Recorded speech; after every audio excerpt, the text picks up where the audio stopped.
Bertemu kembali kita dalam pembelajaran sistem informasi akuntansi. Kali ini kita akan membahas mengenai sistem dan teknik dokumentasi. Sistem teknik dokumentasi di dalam mempelajari sistem informasi akuntansi adalah merupakan bagian yang sangat penting untuk kita pahami bersama. Karena ini menyangkut dengan arahan dan petunjuk-petunjuk yang harus dilakukan bagi seorang pekerja sistem untuk memahami bagaimana kerja dan proses serta urutan-urutan pekerjaan yang ada dalam sistem informasi. Bagian ini akan membicarakan tentang diagram arus data yang biasa kita kenal dengan DAD, kemudian bagan alir atau flowchart, dan di dalam membicarakan flowchart ini terdiri dari flowchart dokumen, ada flowchart sistem, dan flowchart program. Kemudian terakhir akan dibicarakan juga mengenai diagram proses bisnis.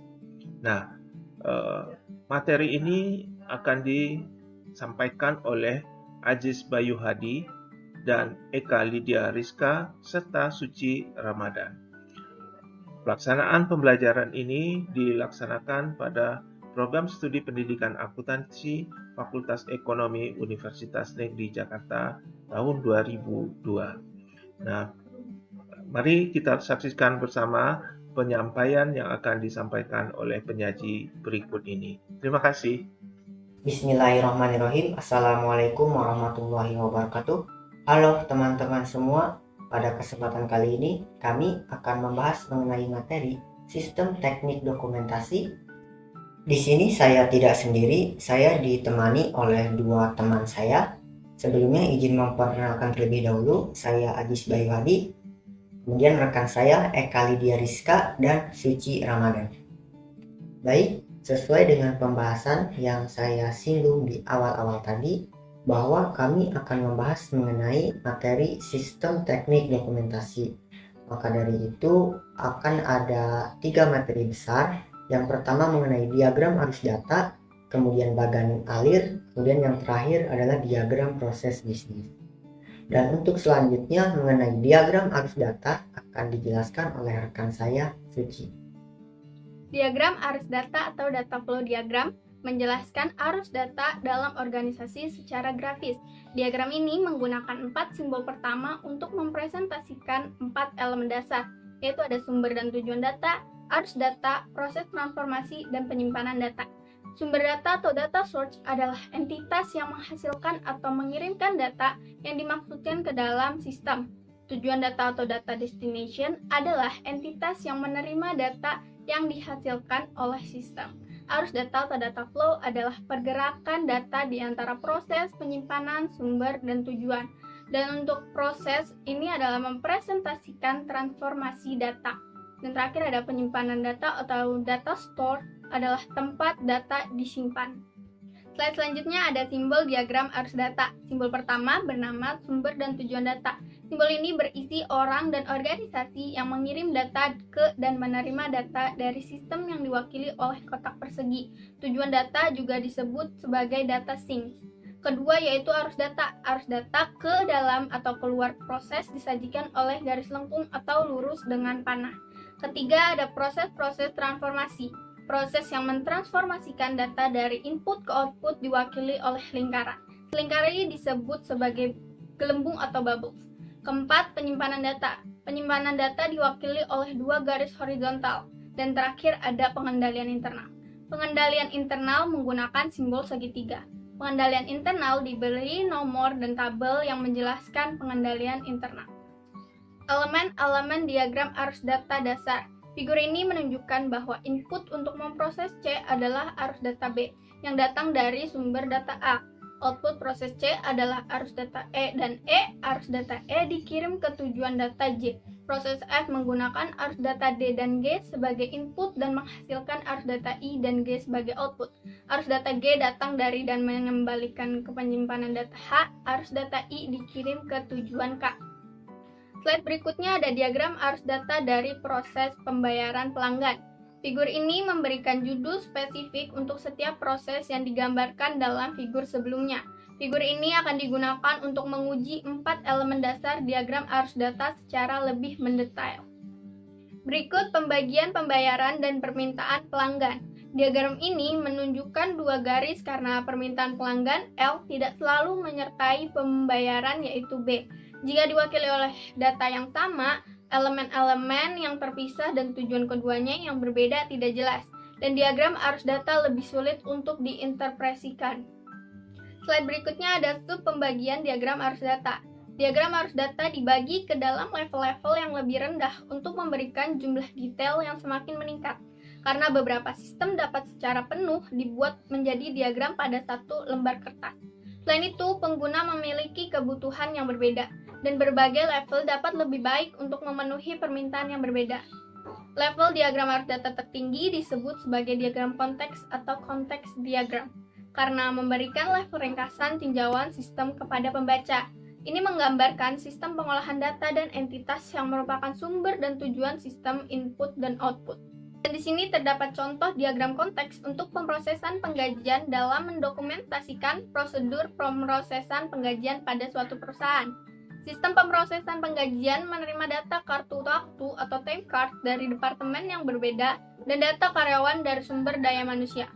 Sistem mengolah data-data ini dan menghasilkan pertama, laporan dan pembayaran pajak untuk badan pemerintah, 2. Cek pembayaran karyawan, 3. Cek penggajian pada akun penggajian di bank, dan terakhir ada informasi penggajian untuk manajemen. Slide selanjutnya 5 aktivitas pengolahan data, yaitu ada pertama, memperbarui file induk karyawan atau penggajian, ada menangani kompensasi karyawan, ketiga, membuat laporan manajemen, keempat, membayar pajak, dan terakhir ada memasukkan entry ke buku besar. Dari 5 aktivitas yang dijelaskan pada slide sebelumnya, kemudian menghasilkan input dan output datanya. Pada aktivitas pertama yaitu memperbarui file penggajian atau karyawan, untuk input data ada formulir karyawan baru dan formulir perubahan karyawan, dan untuk output datanya ada file penggajian atau karyawan yang diperbarui.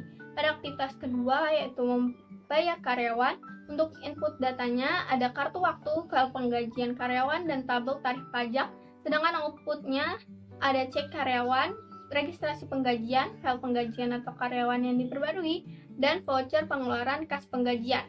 Aktivitas ketiga yaitu mempersiapkan laporan, data inputnya ada file karyawan atau penggajian, dan outputnya ada laporan penggajian.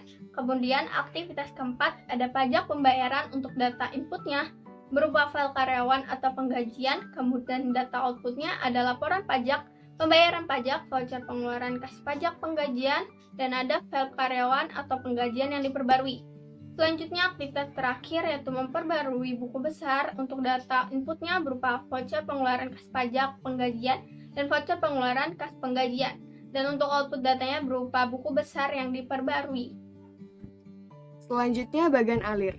Bagan alir atau flowchart adalah teknik analitis bergambar yang digunakan untuk beberapa aspek dari sistem informasi secara jelas, ringkas, dan logis.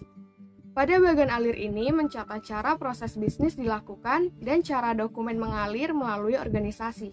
Selain itu, bagan alir juga digunakan untuk menganalisis cara meningkatkan proses bisnis dan arus dokumen. Sebagian besar bagan alir digambarkan menggunakan program perangkat lunak antara lain yaitu melalui Visio, Microsoft Word, Microsoft Excel, dan Microsoft PowerPoint. Bagan alir menggunakan seperangkat simbol standar untuk menjelaskan gambaran prosedur pemrosesan transaksi yang digunakan oleh perusahaan dan arus data melalui sistem.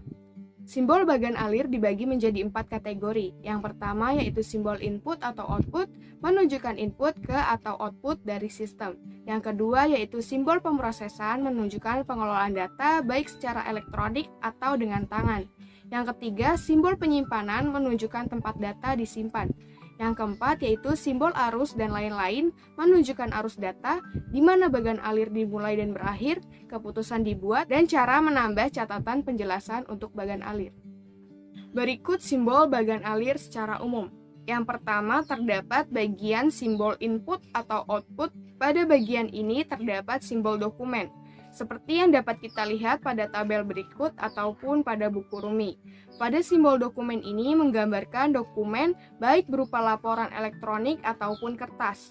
Lalu ada simbol bagan salinan dokumen kertas, di mana simbol ini diilustrasikan dengan melebihi simbol dokumen dan mencetak nomor dokumen pada muka dokumen di sudut kanan atas. Kemudian terdapat simbol output elektrik, menggambarkan informasi yang ditampilkan oleh alat output elektronik seperti terminal, monitor, atau layar. Selanjutnya terdapat simbol entry data elektronik, yang merupakan alat entry data elektronik seperti komputer, terminal, tabel, ataupun telepon. Lalu ada simbol alat input atau output elektronik yang merupakan entry data elektronik dan simbol output digunakan bersama untuk menunjukkan alat yang digunakan untuk keduanya.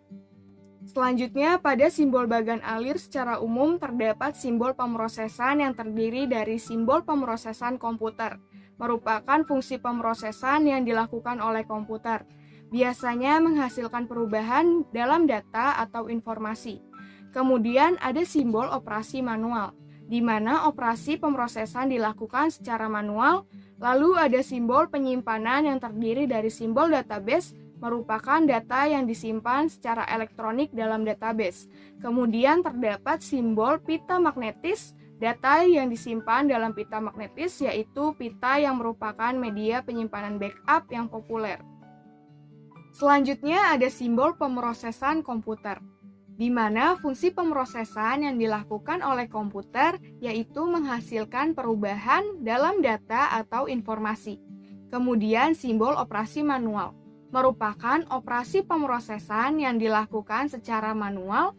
Selanjutnya terdapat simbol arus dan lain-lain yang terdiri dari simbol arus dokumen atau pemrosesan, yang mengarahkan arus pemrosesan atau dokumen baik arus normal ke bawah dan ke kanan.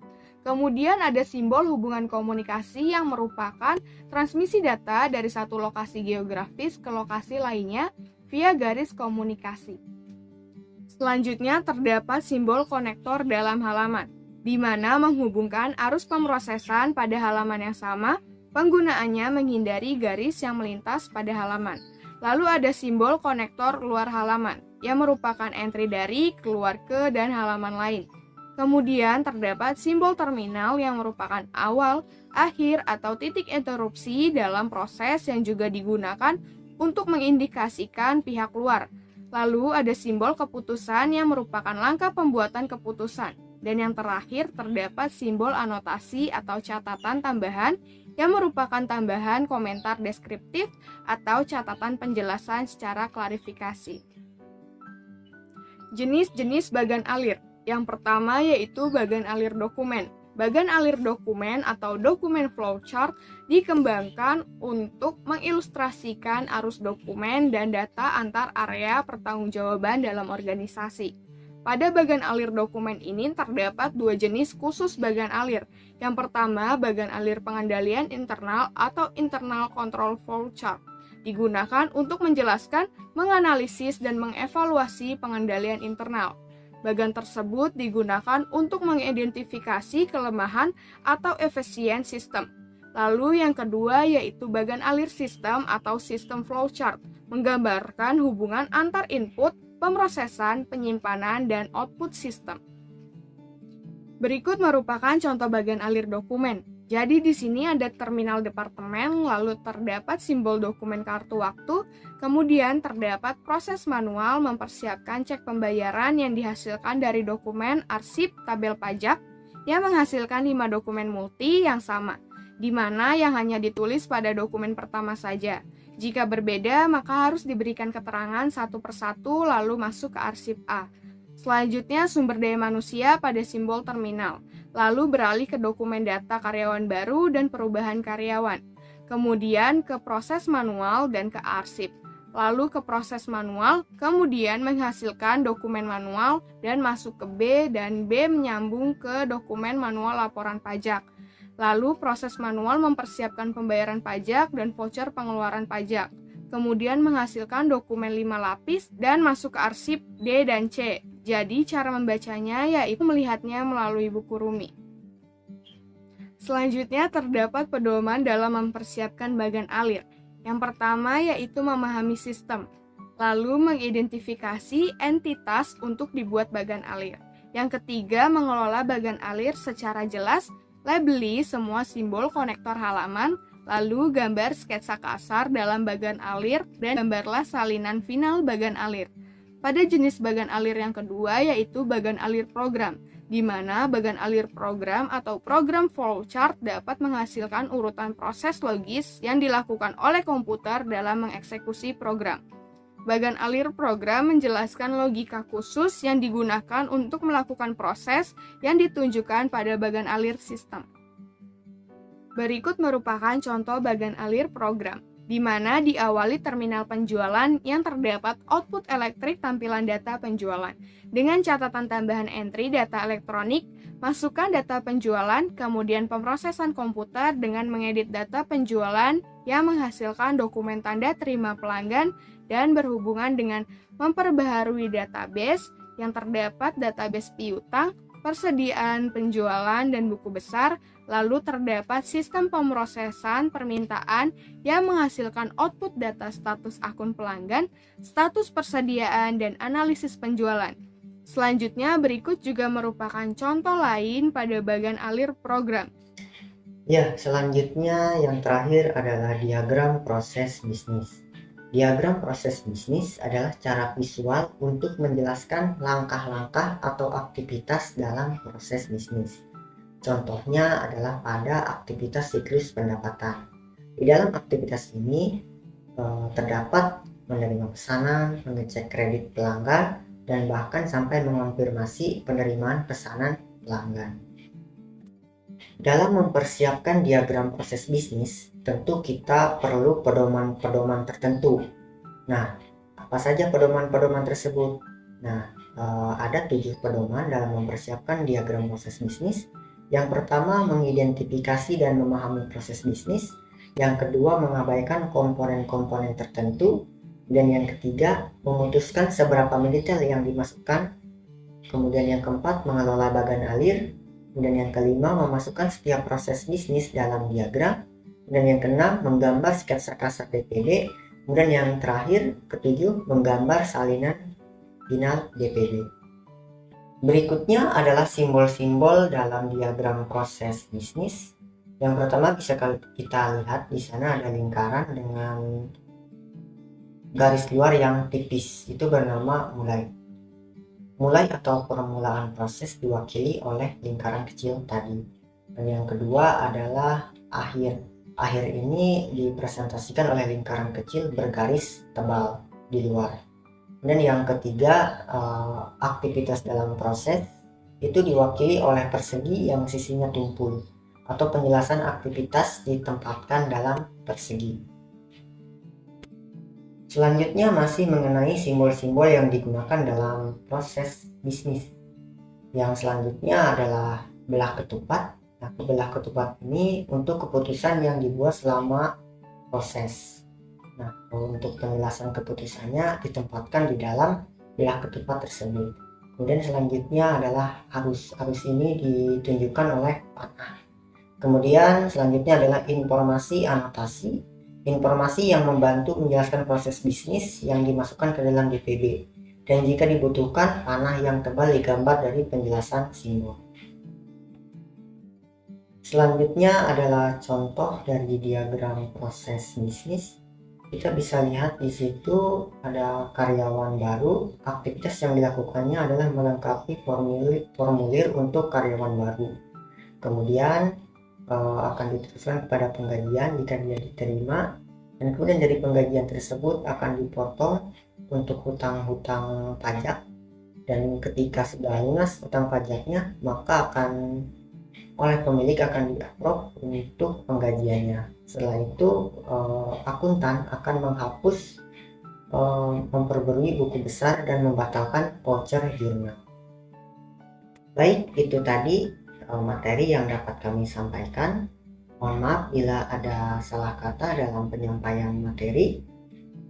Selanjutnya akan ada post test untuk teman-teman semua agar lebih bisa memahami materi sistem teknik dokumentasi.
Ya, berikut ini adalah referensi-referensi yang kami gunakan dalam menyusun materi sistem teknik dokumentasi.